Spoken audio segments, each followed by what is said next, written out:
लागला उम्मीद रहे होलिया में, एही खातिर आइनी तारा टोलिया में। लागला उम्मीद रहला होलिया में, एही खातिर आइनी तोहर टोलिया में।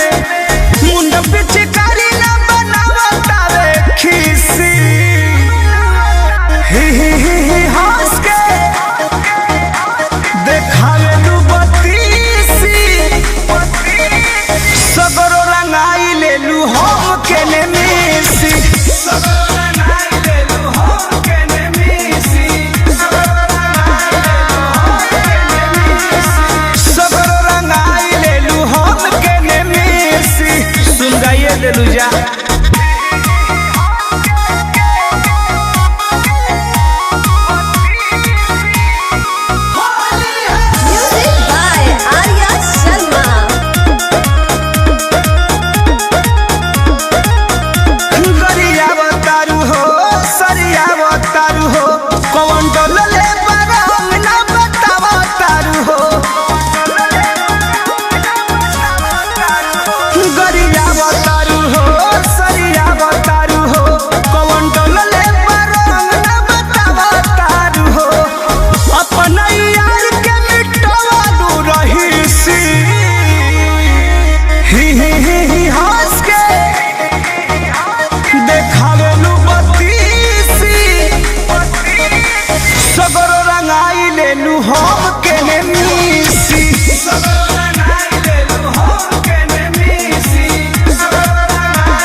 पिचकारी तबाही करी बा हमर लोग। कृष्ण बेटा